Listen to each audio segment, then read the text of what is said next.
Bienvenidos al Nacional Libertario. Hoy día tengo el honor de presentarles a un invitado que en realidad no necesita presentación, don Sergio Villalobos, corifeo de nuestro mundo académico, historiador, escritor, testigo de prácticamente toda la historia contemporánea de nuestro país. Profesor de la Universidad de Chile, Cambridge, Universidad de Los Ángeles. ¿En qué universidad no ha estado participando usted, profesor, a estas alturas? Y en Chile, en casi todas las universidades de El- alguna importancia. Correcto. Y tenemos el placer de que él nos haya sacrificado algo de su valiosísimo tiempo para conversar con él sobre el pasado y sobre el presente de nuestra república, su historia, y ver cómo tiramos un puente entre aquello que fue y aquello que es, para una mejor comprensión de usted, del espectador. Don Sergio, ¿cómo está usted? Muy bien y muy agradecido por esta entrevista. Bueno, las gracias las tengo que dar yo y yo creo que todos los presentes aquí que no aparecen en cámara, pero que van a disfrutar de esta conversación. Dígame, don Sergio, usted está escribiendo ahora un libro sobre la desigualdad, Sí, especialmente sobre nuestras élites y cómo se ha formado Chile. Cuéntenos un sí. poco sobre ese libro. Sí, en general la historia de Chile se ha caracterizado por ser bastante aburrida, llena de fechas, personajes, cambios de gobierno, transformaciones constitucionales, y no se ha ido al fondo de la historia, a los grandes procesos que llamo yo, que han hecho la historia.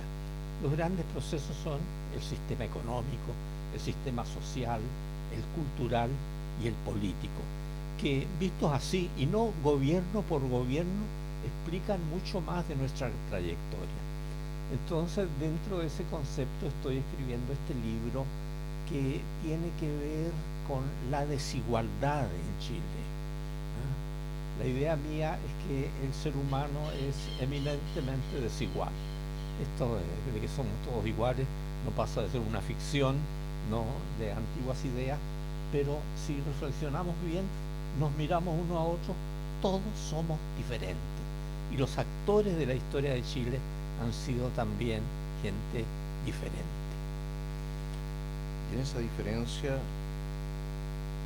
¿ve usted una desventaja, una ventaja? Lo que es la naturaleza humana en la diversidad, ¿no es algo que deberíamos celebrar en vez de criticar?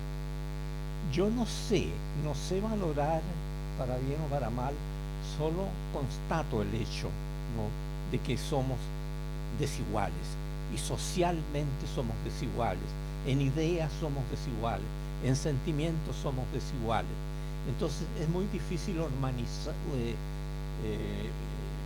dar normalidad a una historia, ¿no?, con la que hemos soñado en que todos estaríamos en las mismas condiciones en el quehacer nacional. No es así.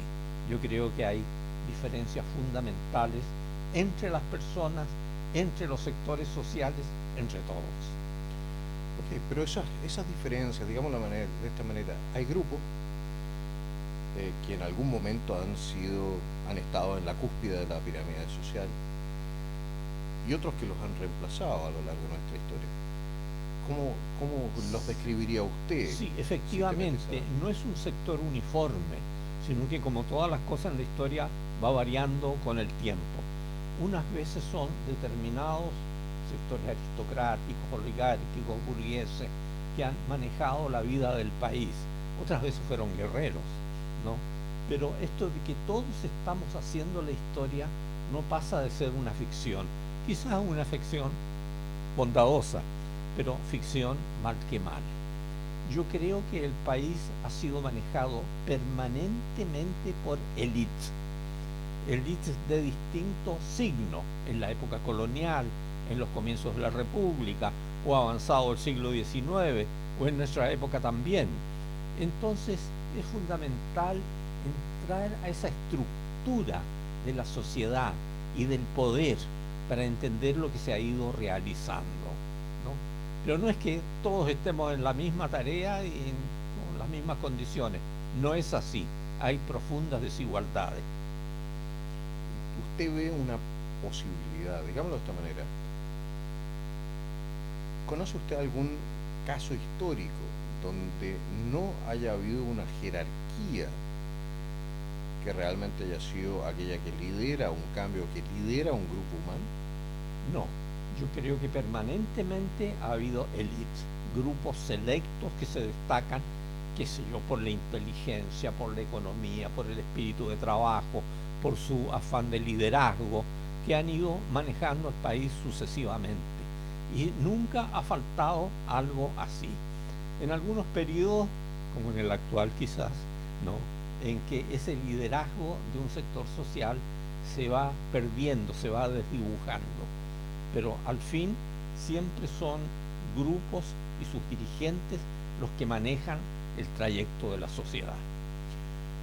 Nosotros conversábamos antes sobre esta periodicidad de la crisis, que probablemente no tenga las mismas causas, pero cada 40 años parece nuestra república hundirse de nuevo en una crisis de identidad republicana, si lo queremos decir así. Sí, efectivamente, desde que el país se hizo independiente, bueno, para empezar, 1810 ya fue una crisis y profundamente, con unos efectos sangrientos, qué sé yo, de deterioro de mediano plazo. Y sucesivamente ha habido movimientos de ruptura, ¿no? Esto de que la historia de Chile es unitariamente una historia pacífica, evolutiva, apegada al derecho, tiene algo de ficción. Si lo comparamos con el resto de Latinoamérica, puede que parezcamos más uniformes, más estructurados, pero también hemos tenido nuestras fallas. Cada 40 años, 50 años, algún cataclismo político, no tan propiamente social quizás, ¿no?, porque las cosas se manejaban antiguamente dentro de un alto sector social y el resto del país no tenía gran participación, era como el coro que acompañaba, digamos, las cosas. Entonces hemos tenido esas rupturas en 1851, 1859, 1891, una profunda crisis, después los años 20 y finalmente en nuestro siglo, la época de 1973 y los años que siguen. Entonces, tenemos que conformarnos y comprender que nuestra historia ha sido un poco accidentada. Ahora hay una gran virtud, que rápidamente el país se repone, recobra su línea histórica y sigue adelante. Ahora, nuestra línea histórica no había sufrido transformaciones tan profundas como las de nuestro siglo y la que está viviendo actualmente, aunque no se quiera reconocer, ¿no?, que estamos en una profunda crisis histórica. ¿Tiene esto que ver esencialmente con el desgaste de las élites, del sistema que lleva a su quiebre? ¿O hay razones más profundas? Podría ser, por ejemplo, que se vaya acumulando presión en la olla misma y eso haga una explosión. Sí, no todo se debe a culpa o responsabilidad de los altos sectores que han estado manejando el país. Muchas veces son las condiciones históricas generales, incluso del mundo, no solo de nosotros, ¿no?, las que han provocado esos cataclismos momentáneos. Hoy mismo, si usted dice a qué se deben los problemas que hoy existen, son múltiples, ¿no? El país, curiosamente, ha progresado como nunca. Su economía está bien.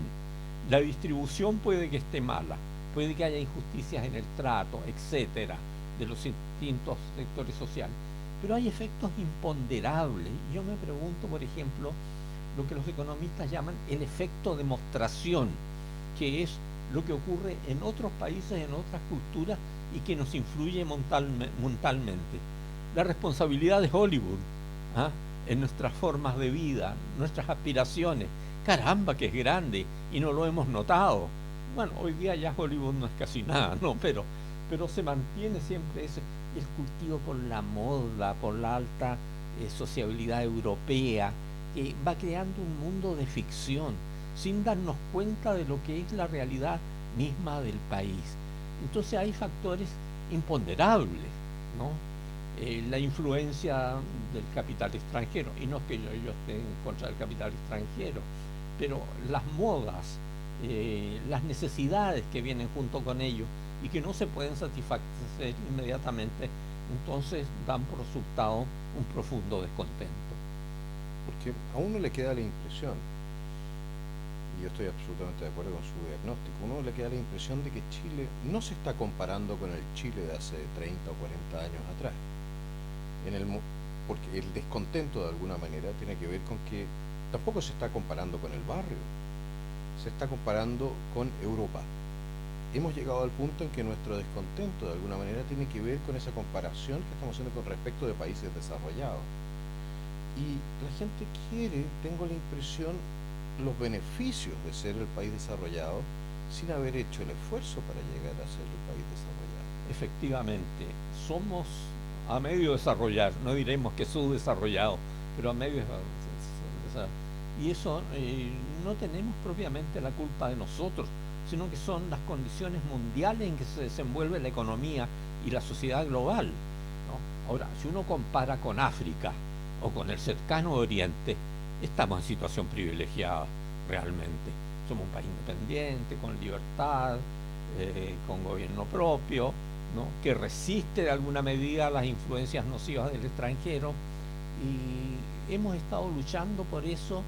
Ahora, nuestra realidad pretérita inmediata, digamos, dentro de nuestro siglo, la década y del siglo pasado, yo ya me olvido, como hemos cambiado de siglo, ya me olvido y me confundo, del siglo pasado y del actual, ¿no? Ha habido avances notorios en el país. De la década de 1920, por ejemplo, todo el movimiento social, obrero, acogido por el alto sector social a través de un reformismo de leyes de contenido social. Después los gobiernos radicales, los gobiernos del Frente Popular, etcétera, el gobierno demócrata cristiano, y se ha salpicado con otros gobiernos heterogéneos, ¿verdad? Han ido abriendo una brecha y el país ha ido saliendo adelante. Aquí falla la conciencia histórica inmediata, el conocer bien lo que hemos sido cuando éramos niñitos, cuando éramos de edad mediana y en edad avanzada también. Entonces, eso tiende a olvidarse esa historia inmediata, ¿no? Y estamos insatisfechos con todo. Lo más fácil es estar insatisfecho, ¿no? Tenemos, por tanto, un problema de lo que llamaríamos la memoria. La memoria, la imagen que se ha creado, ¿verdad? Y en el fondo se olvida la integridad de la historia de Chile. Este país se ha ido construyendo. Piense usted en la época de Valdivia, ¿verdad? Cuando se funda Santiago con unos cuantos ranchos, obligando a los indios a trabajar, con 150 conquistadores nada más, ¿no? Y de ahí se va construyendo una sociedad colonial que, por cierto, es sui generis, es muy distinta a todo lo nuestro, pero después todo el siglo XIX y el siglo XX de elaboración, ¿verdad?, de la clase media, del sector obrero, y que ha mejorado de situación, no me cabe la menor duda. Se habla de la salitrera y el problema tremendo de los obreros, pero cuando uno ve que tenían poblaciones, que tenían formas de diversión, que tenían de todo, cuando uno habla con la gente de la salitrera y comienzan a añorar, 1920, 1930, teníamos harta cerveza, teníamos carne, teníamos todo lo que queríamos, etcétera. Pero los terroristas de la historia, que los hay, y andan encapuchados figurativamente, ¿verdad?, siembran una visión negativa, contraria, que a mi juicio no tiene verdadera razón de ser. De ahí surgió un proletariado cada vez más importante, más organizado, con los sindicales, con las grandes asociaciones nacionales, y que han tenido validez hasta hace poco. Hoy día hay una especie de desintegración del movimiento de las grandes masas obreras, están un poco a la deriva, sujetas a caudillajes pequeños, ¿no? Y muchos organizaciones en fábricas, en el campo, etcétera, han perdido importancia. Entonces yo diría que también hay una desintegración del elemento obrero, ¿no? Y eso es aprovechado por los encapuchados de hoy día y todos estos que andan gritando en la calle. ¿Usted tiene la impresión de que esto es producto de una... porque fue lo que oí entre líneas? ¿Tiene usted la impresión de que hay una manipulación con objetivo político de lo que es la historia de Chile en el sentido de contarla de una manera determinada? Evidente. Desde luego, en primer lugar, la historia cada vez es menos conocida, por defecto del sistema educacional, por defecto de los profesores, de los textos escolares, por la vida pública que vive haciendo homenajes alrededor de las estatuas, poniendo coronas fúnebres, etcétera, y sin entender realmente los grandes factores que han operado en la historia. Como yo le decía, la economía, la sociedad, han cambiado pero extraordinariamente. La economía de hoy día no es la de 30 años atrás y menos de 60 años atrás. Lo mismo la cultura, la forma de entender el poder. Eso ha ido cambiando. Y entonces estas situaciones son aprovechadas hoy día en forma desventajosa por agitadores, que yo diría que casi son profesionales, que viven de eso, y figuras insignificantes. La política hoy día está marcada por un estrato político de escaso valor. Cuando uno revisa las filas del Congreso, de la Cámara, del Senado, algunos de los colaboradores de los gobiernos, etcétera, llega a la conclusión, pero si esta persona no tiene cultura, esta persona no sabe de lo que está hablando, esta persona es simplemente un demagogo, se basa en ideas generales, venidas del extranjero, venidos de una literatura que hoy día es más que discutible. Entonces no hay una raigambre real con la historia del país. Eso está fallando. Ahora, muchos de ellos ni siquiera tienen la excusa, subiéndome al carro que usted acaba de establecer, muchos de ellos no tienen ni siquiera la excusa de no haber vivido la historia reciente, cuanto menos. Cuando nosotros vemos que aquí se utiliza de alguna manera la violencia para lograr un objetivo político, uno, teniendo yo 43 años, o sea, la mayoría de los parlamentarios en ejercicio son incluso mayores que yo, uno se pregunta hasta qué punto ahí hay realmente, no sé, una especie de Alzheimer colectivo que les impide ver hacia dónde están conduciendo ellos. Sí, entre medio hay mucho interés personal, político. La opción de nuevos cargos, de nuevas elecciones, de poner amigos, de efectuar el pequeño negocio, lo deshonesto, etc.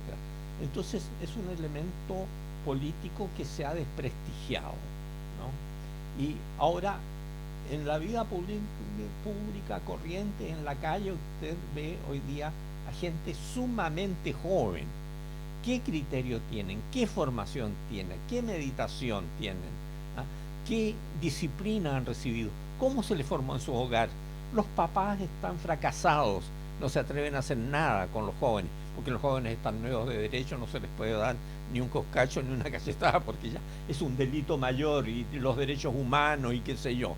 Entonces es gente que no ha recibido una educación sólida para la vida republicana.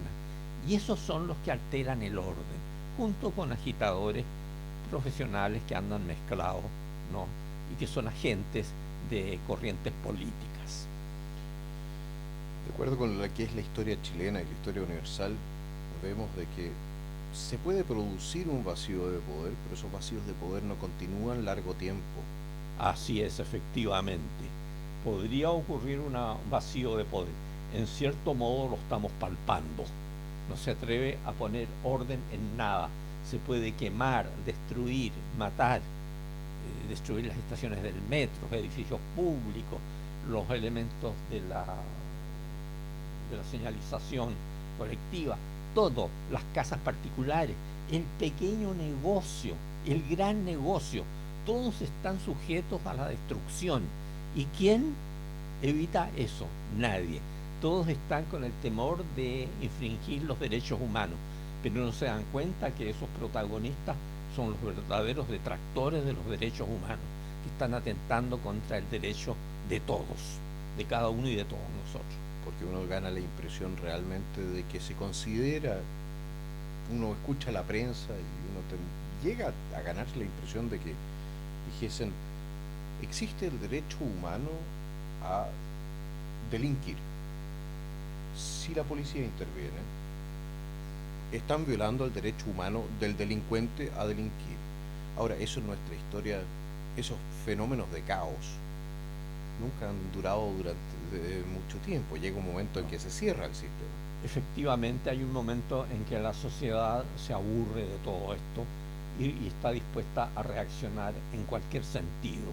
Ahora, dentro de una sociedad hay fuerzas y fuerzas, ¿no? Grupos y grupos, y que no se sabe hacia dónde pueden cortar con las soluciones, ¿no? Eso es un peligro que existe. No sé si peligro, pero es una realidad que existe. Claro, porque al fin y al cabo Chile está estructurado en torno a un poder que, bueno, parece que los políticos olvidasen de que el poder recae en la capacidad de forzar a otros a hacer aquello que no quieren. En este caso, cumplir con la ley. Exactamente. Tienen derechos humanos los delincuentes y los defensores del orden no tienen, no pueden infringir esos derechos humanos. ¿A qué atribuye usted, profesor, la incapacidad de la clase política en este caso, de centro derecha, centro izquierda, de aglutinarse en torno al presidente y de darle el respaldo político que requeriría para restablecer el orden?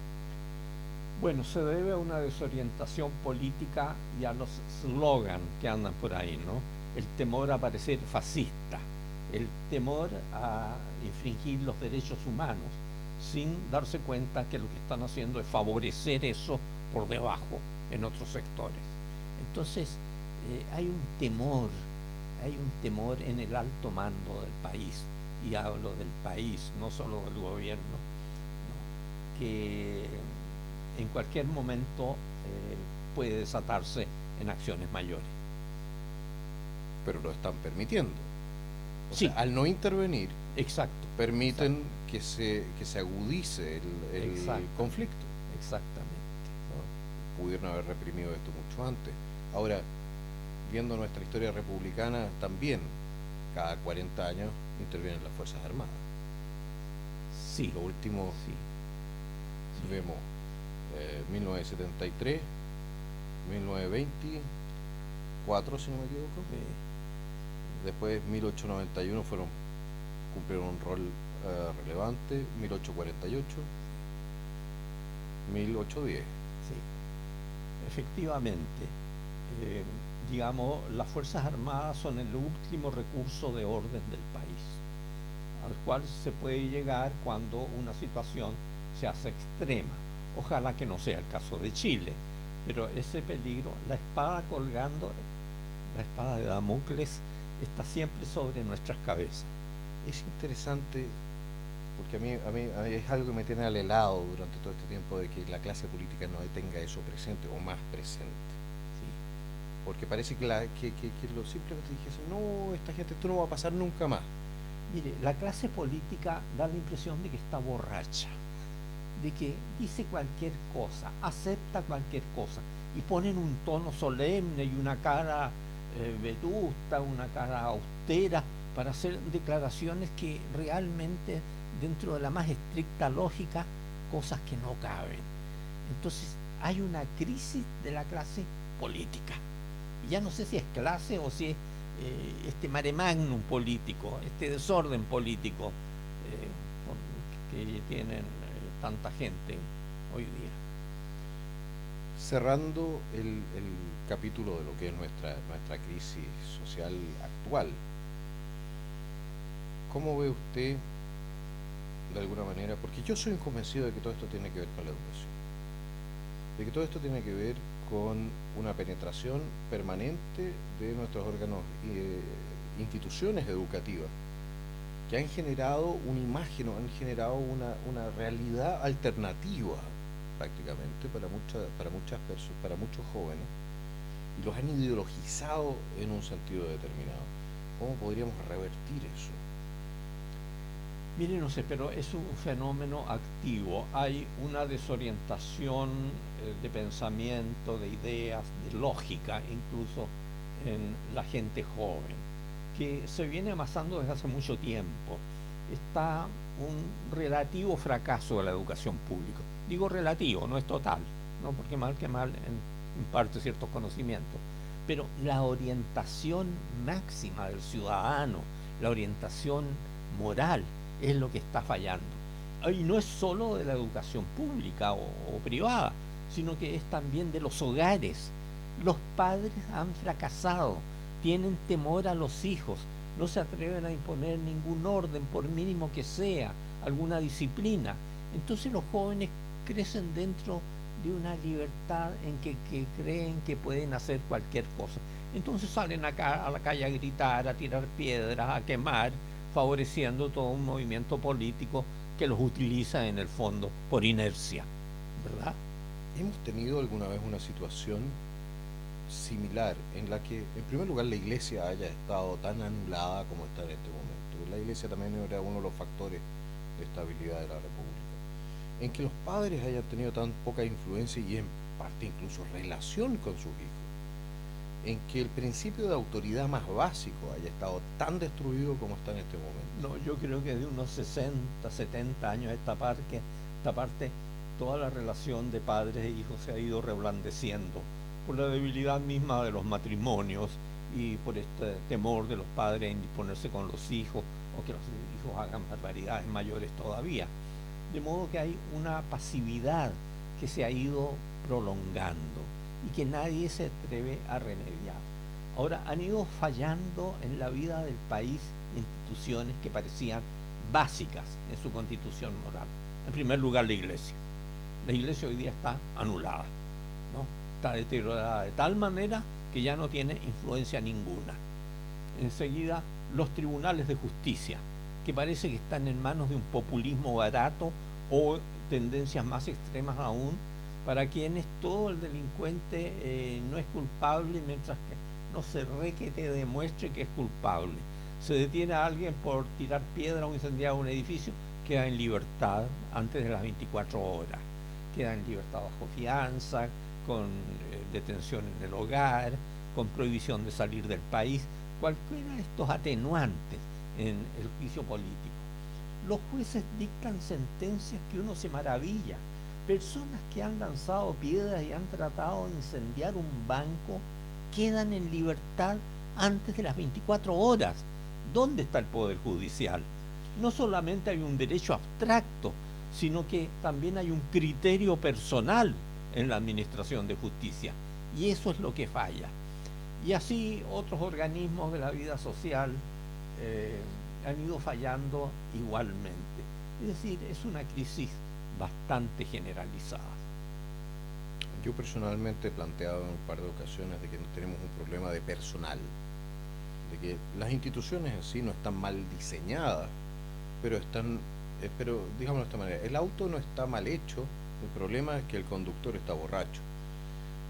Y tenemos demasiados conductores en el sistema judicial, político, económico, porque también muchos grandes empresarios han cometido errores fundamentales, que no han dado el ancho. ¿De dónde sacamos nosotros el personal de reserva? Digamos de esta manera, ¿dónde está nuestra banca? ¿De dónde para reemplazar a esos jugadores? ¿Dónde o cómo formamos esa banca? Efectivamente, uno mira a todas partes y no encuentra los personales de reemplazo. Quizás se necesita una transformación mayor, que yo no sé cuál puede ser, pero las cosas como están no pueden continuar. Yo creo que ese es un buen cierre para nuestra entrevista, profesor. Estamos en, ¿cuántos minutos? ¿30? ¿40? Mira, una vez que te siga, que siga con eso. Muchas gracias, espectadores, por dedicarnos su tiempo. Espero que ustedes estén atentos a la salida del próximo libro del profesor Villalobos. ¿Cuál era el título? ¿Sobre la igualdad en Chile? No, es Todavía no tengo título. Ok, pero en todo caso viene de camino, así que mantengan un ojo puesto en las librerías de su barrio. Damas y caballeros, este ha sido el Nacional Libertario. Profesor, muchas gracias. Gracias a usted, Giovanni. Bueno.